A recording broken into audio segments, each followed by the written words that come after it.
know what though? But I won't give away too much. But when sports is over, to me, it's still the same regimen, kind of, sort of, but in smaller portions, right? Mm. You know what I'm saying?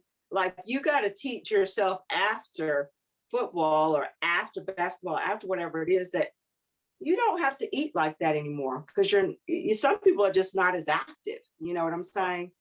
So it's about reducing your portion size, eating healthier. You know what I'm saying? Learning to relax, still getting that exercise in, but at the same time, you know, getting your mind and your body right at the same time.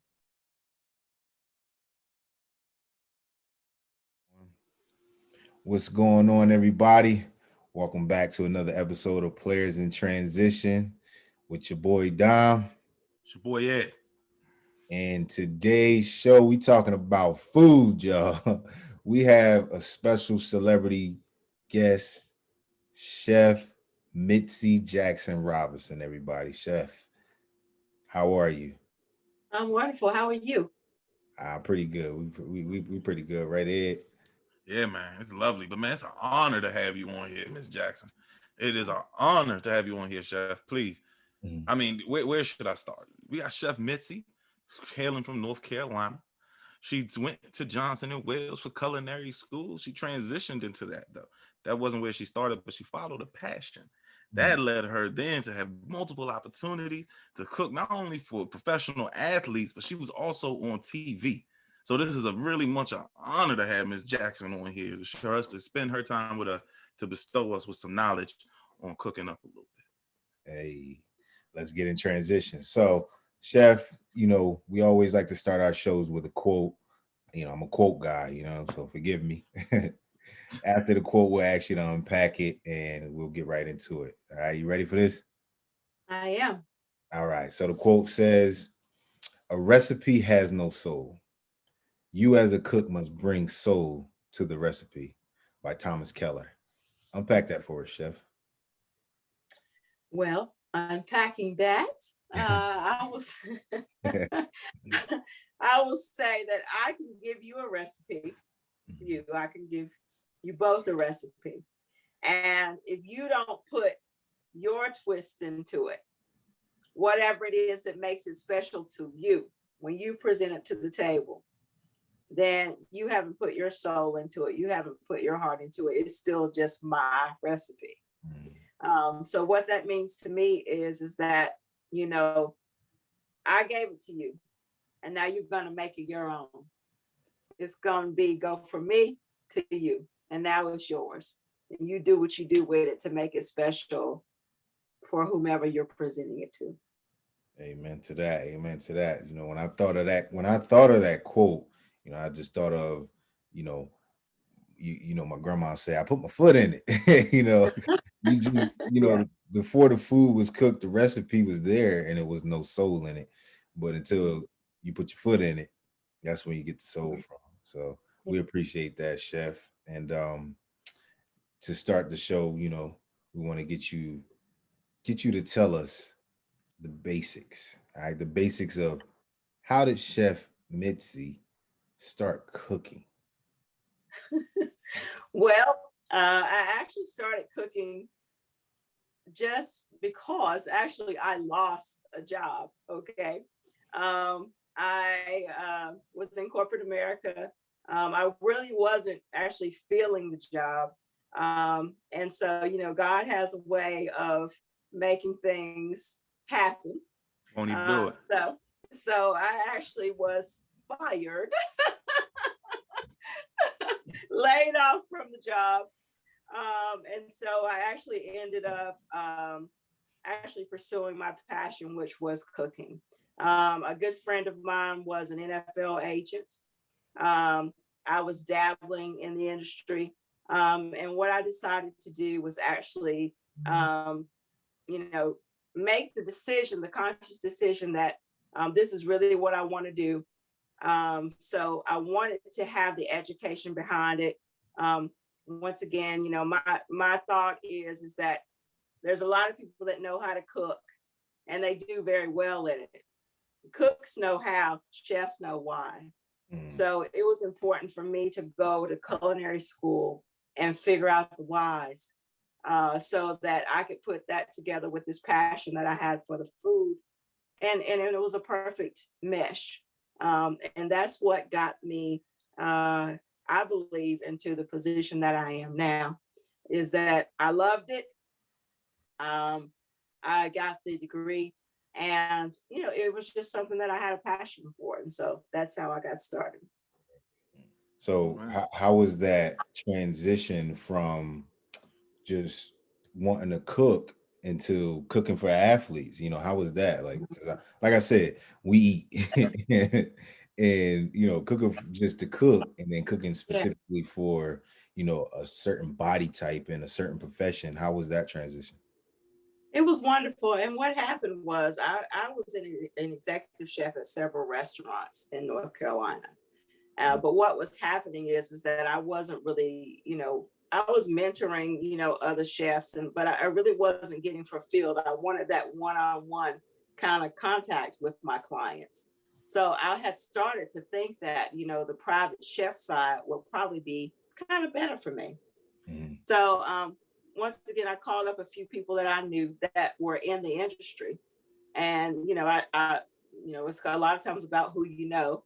And so I just started making phone calls and networking and saying, you know what, I'm thinking about going into the private side, and this is what I would like to do. Just keep me in mind if anything comes open. Right.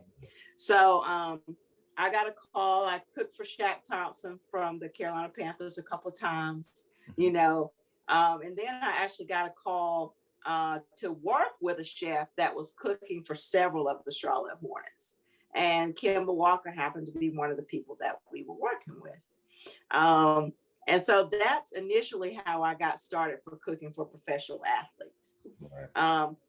And that just kind of blossomed into, okay, now we're cooking for him, and it was going well. And we're cooking for the next person, and we're cooking for the next person. And it went from there. And then what happened next is I met my fiance who lived here in New Jersey. And Hey, shout out to Jersey. yeah, he lived in Jersey. And so I was like, man, okay, I got to figure out, because I'm leaving North Carolina, and I got to start networking in Philly. And so it really was, again, the same thing, making phone calls, getting to know people, and figuring out who knew who. And I got the opportunity to go to an Eagles football game with Colin Graham and Brandon Graham. And while we were at the game, I started networking with other players. And eventually, that's what it turned into, is that, hey, I used to cook for this person. I've cooked for this person. I'm really good at nutrition. I started working with nutritionists and doctors to come up with meal plans for the athletes. And it just kind of evolved from there. And then before I knew it, I became somebody that was specializing in meal plans for athletes. But I think what really got me to the next level is I was cooking for Malcolm and Brandon during the Philadelphia Eagles Super Bowls playoff time. Mm-hmm. And Malcolm was a vegan at the time. And I was like, all right, we could do this, you know what I'm saying? And they were really in good shape and really enjoying the food.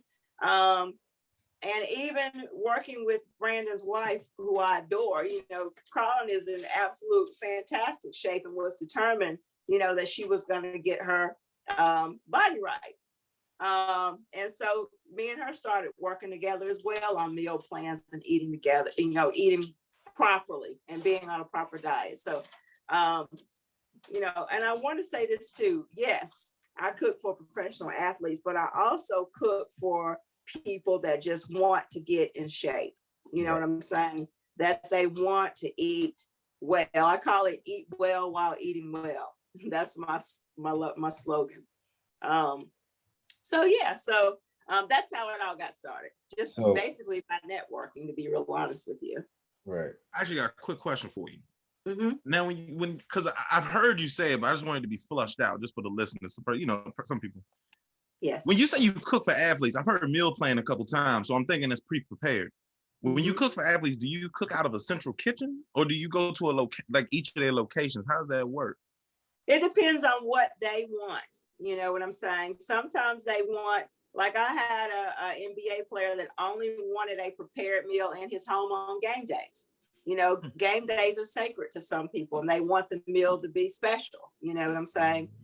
Some people only want meal prep, even before COVID. You know, some people don't want you in their home every day. They want the privacy of being in their home. So you would deliver. So it really just depends on what they want.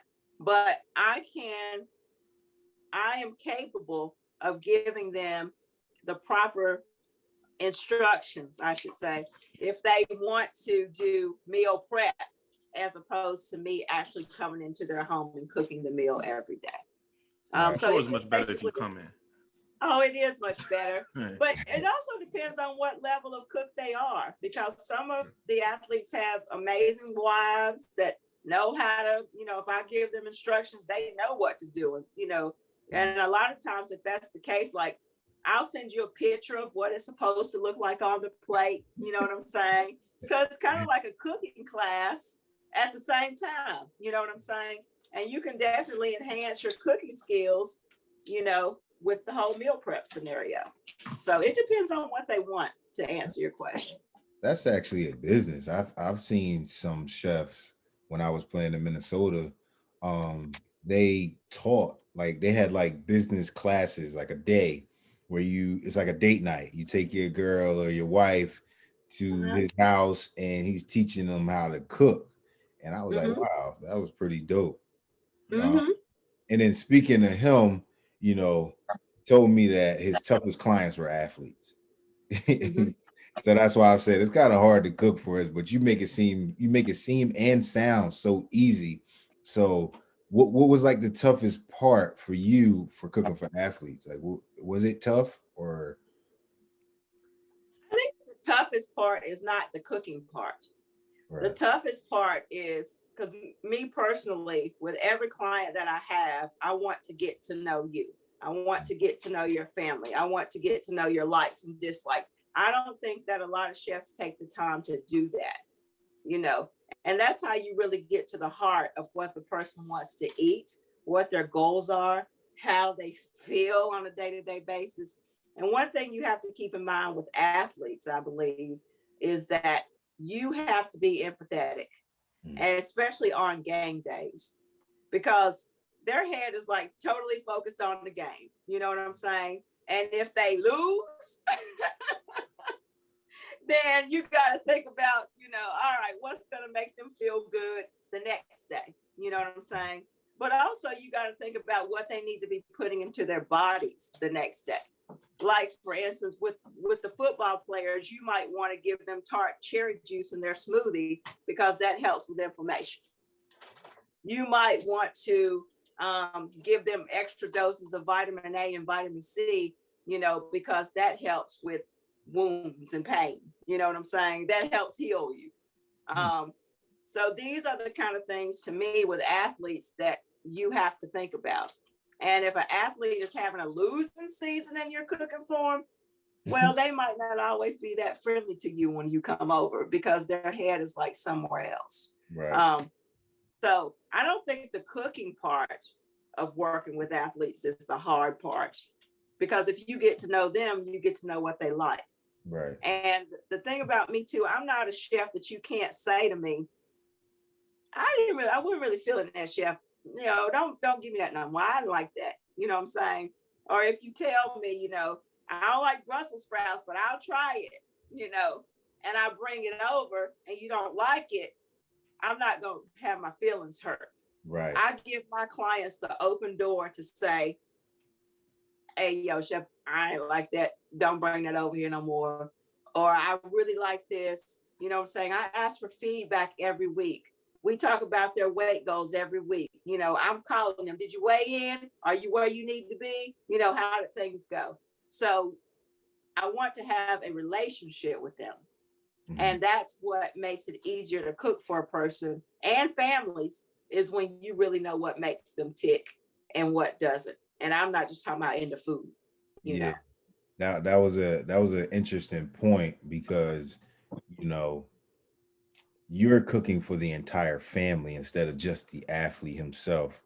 And Uh-huh. I think a lot of athletes don't pay much attention to, like, your family need to eat well as well. Yeah. Just because you're playing a sport doesn't necessarily mean that, okay, well, I can eat well and my kids can eat McDonald's. No, they need to eat well too. So if it's an extra, couple of dollars to make sure that prepare meals for everyone, we all need to eat the same so that, we're all healthy and kind of doing the same as a family.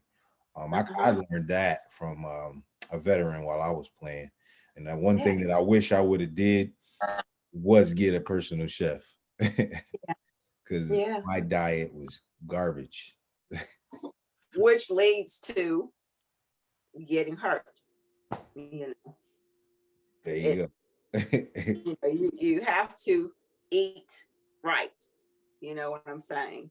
But So I mean, that's hindsight 2020. You know what I'm saying? right. And you say eat right, and like, you're giving us vitamin A's with like what everything does.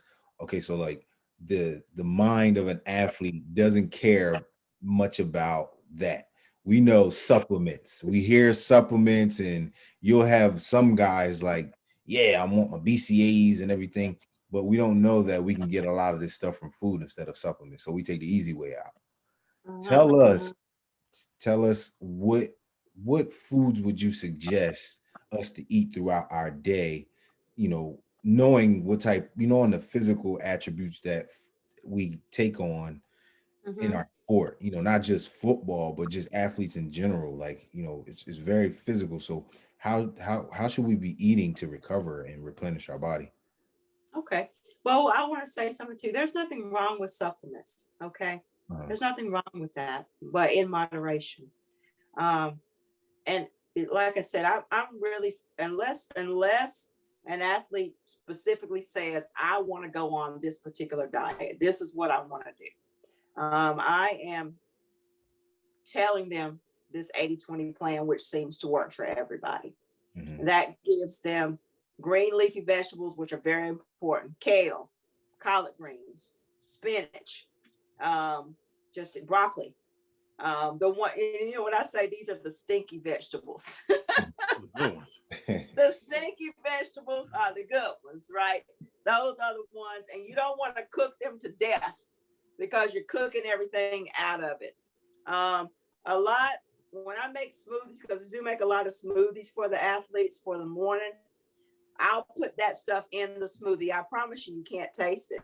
If you put spinach into a smoothie, I'll give you an example. You put spinach into a smoothie with strawberries and pineapple, or strawberries and blackberries, you can't even taste them. Before you know it, you've got a full dose of green leafy vegetables in your body. So those things are very important. Lean cuts of meat. If you're trying to, for my football players, I recommend that you have a steak once a week. You know what I'm saying? A nice, but one that's, organic. I choose to use Kobe beef, or I choose to use Wagyu beef. I mean, my athletes eat good. But those give you the omega-3 fatty acids that you need.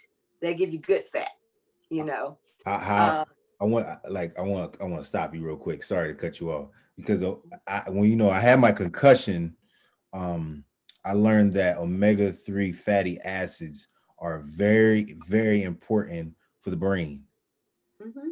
So tell us why.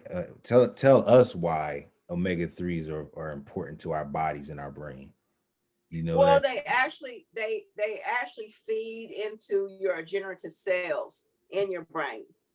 And they actually promote healing too. So that is the thing with the omega-3 fatty acids. And for even if you're trying to lose, like salmon, for instance, not chicken, but salmon in particular carries a lot of omega-3 fatty acids. So if you're a basketball player per se, you want to eat kind of on the lean side. So, those guys are eating more chicken, more fish, more vegetables. Football players, kind of the same thing, but in bigger portions. Right. Okay. I hope that answers your question. That did, because when you said that, it just, a light bulb went off, and I'm like, yo, I'm an advocate for recovery, concussion recovery. Like I've been doing extensive research, and I've been learning that a lot of foods, like blueberries, I didn't even know how important blueberries were to fighting inflammation. They're packed, any berries, blueberries, strawberries, are packed with antioxidants. They help with the brain. They help with brain function. And berry shakes are just really good for you. They're carb free. So it's funny because people say, well, I like bananas, can I put a banana in? Yeah, you can, but bananas have carbs, you know what I'm saying? But though bananas are good to eat on days where you're working out, you know what I'm saying? You want to put some carbs into your shake on the days where you're working out, and the leaner shakes will go on the days where you're not working out. So I got a question for you, because I don't play sports no more. I ain't suited up since 2012. And I know most of the people listening to this right now have been suited up within at least the last year, if not some people decade. No offense pulling your card right now, but I'll say this: how do we eat going forward, right? Because I'm still huge, as you can see.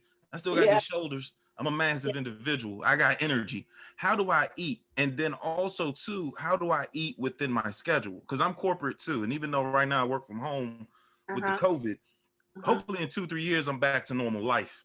So when I got that 6 o'clock and I got the kid that I may or may not have in 2 or 3 years, how do I incorporate that without being like, I'm just gonna pull over to Popeyes real quick and get a chicken box? Or is it okay to get a chicken box? I mean, hey, I'm just gonna be real. You know what I mean?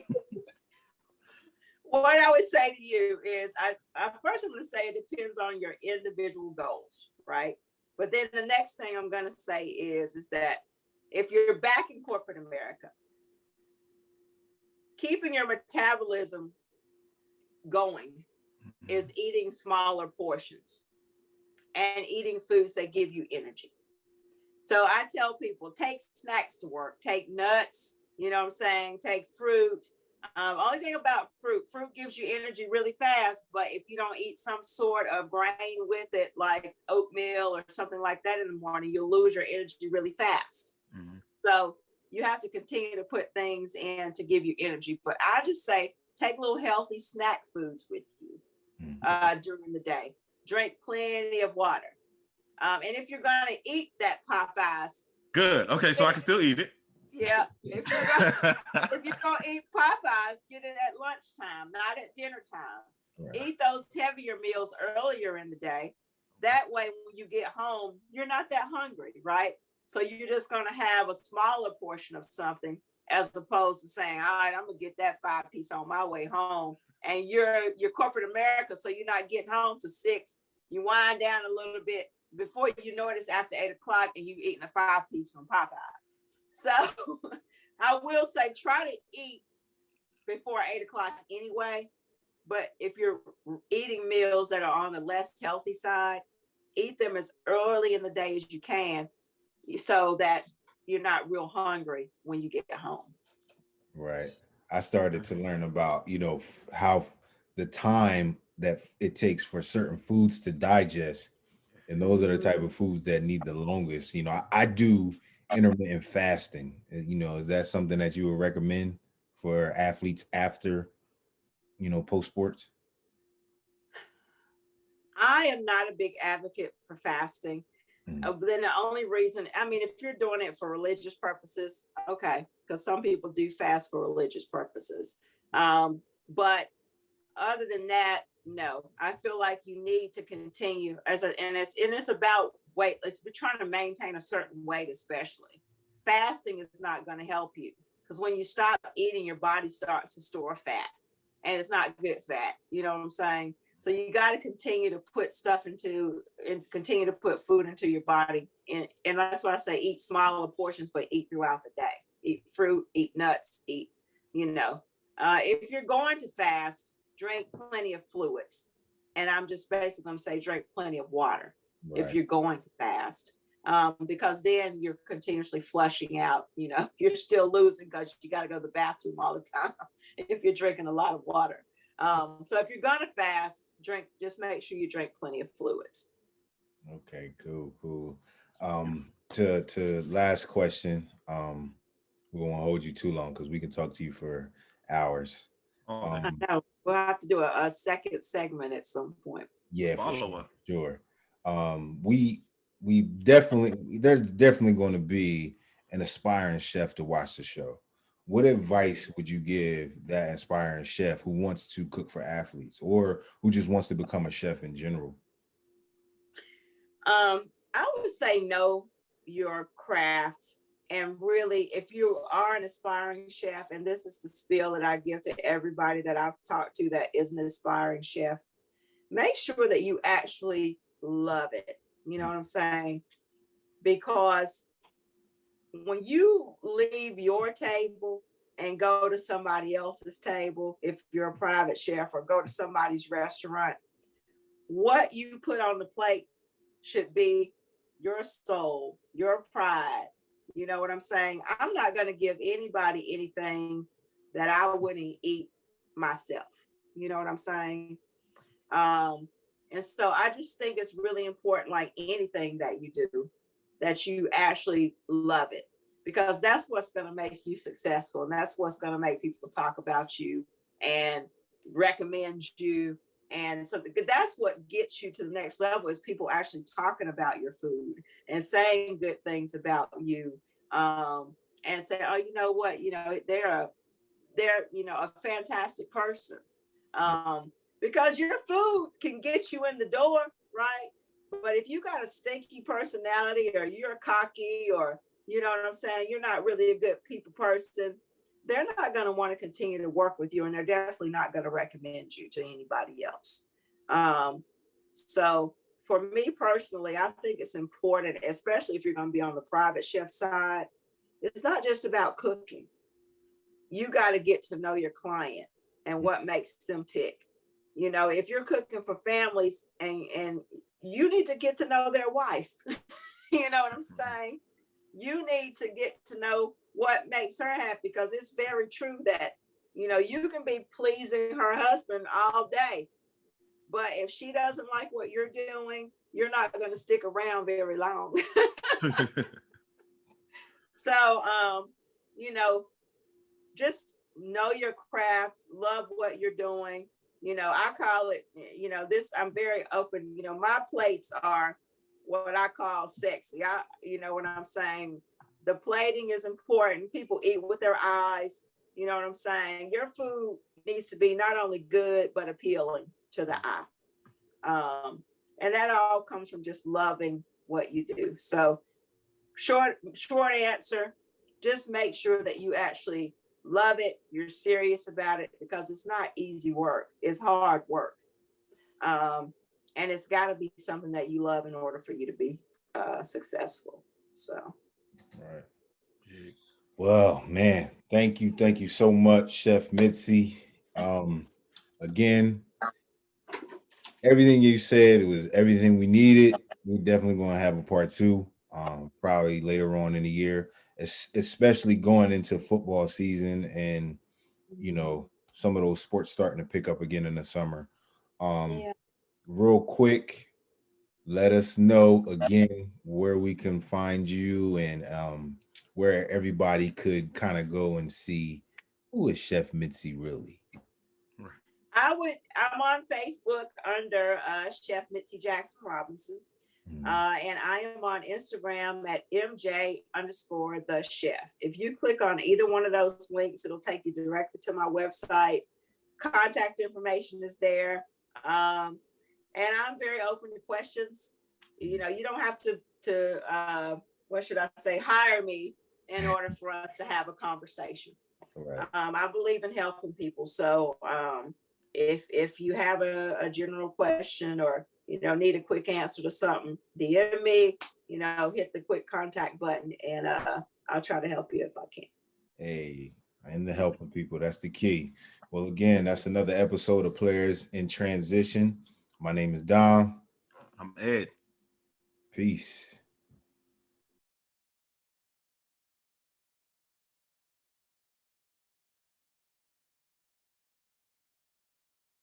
Some people have surgery or concussions, you know what I'm saying, during the season, where they have to take some time off, which is hard for an athlete in the middle of the season to take some time off. You know what I'm saying?